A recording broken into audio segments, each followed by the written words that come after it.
Thank you, Mr. Chairman. Thank you, Mr. Secretary, for being here. I'm over here. Okay.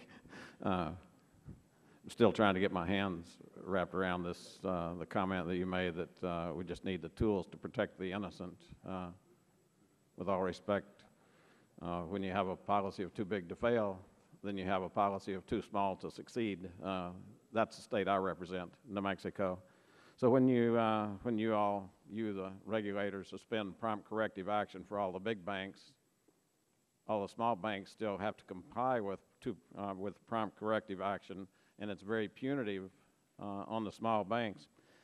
You indicate in page 3 that you're worried about sufficient capital. Now, when Basel II was agreed to back in 2003 or 4, we allowed the big banks to determine by models their own capital requirements.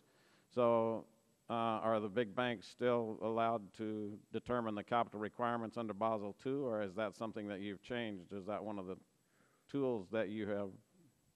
I want to make clear, I would never support a system where you allow banks to choose how much capital they hold against risk.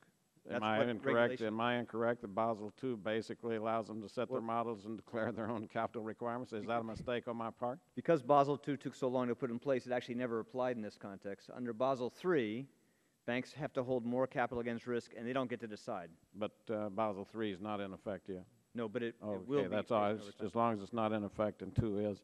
What about the mark-to-market? When I was back in the district in about 2008, I had Indian hotel owners who dominate in New Mexico. It's a small market, kind of low margins. And they were being told they had to come up with $750,000 new capital for a $2 or $3 million facility because of the reevaluation of the mark-to-market rules. So is that sort of protecting the innocent there when the...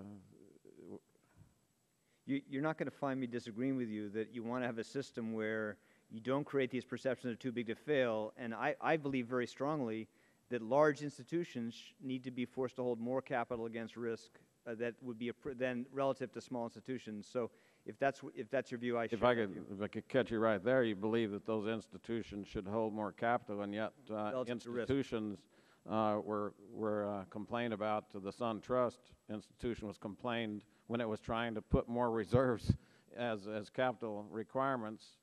Then they were penalized for adjusting their earnings. And so in good times, banks are prohibited from putting more capital aside, and in bad times, they're punished for not putting capital aside. And so where does all this stuff? I'm tempted so to the say, innocents out there are wondering, when the hell are you going to worry about us? I agree about that, and I'm tempted to say to you, it's so much worse than you think. You're right to say that the accounting system we had in place made it harder for banks to put more reserves aside during the boom against loss than would have been appropriate. I agree with you about that.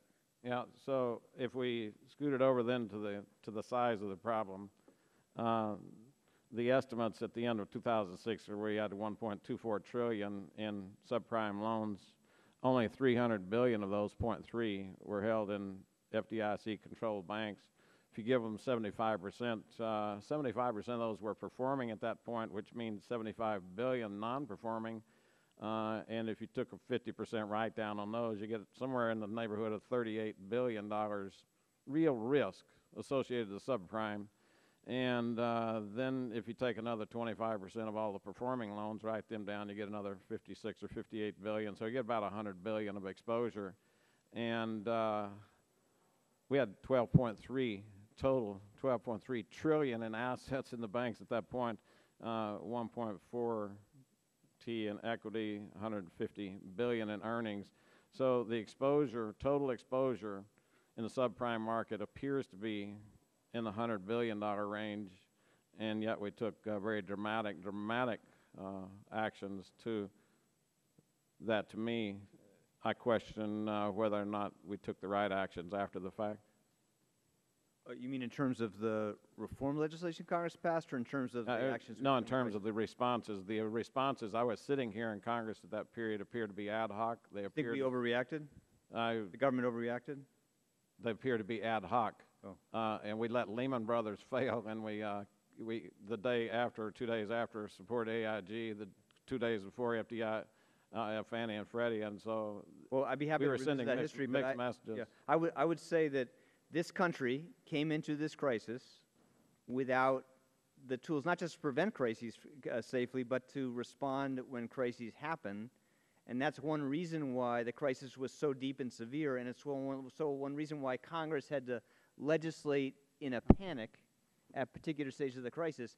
That should never happen again. And one of the most important things that the financial reform legislation does is give the government better tools in an emergency to wind down these institutions without the taxpayer being exposed to the loss. It's just for that reason. But you're right to say that the tragic mistake this country made was to build a system where the government could not come in and protect taxpayers, protect the economy from the mistakes that large institutions made.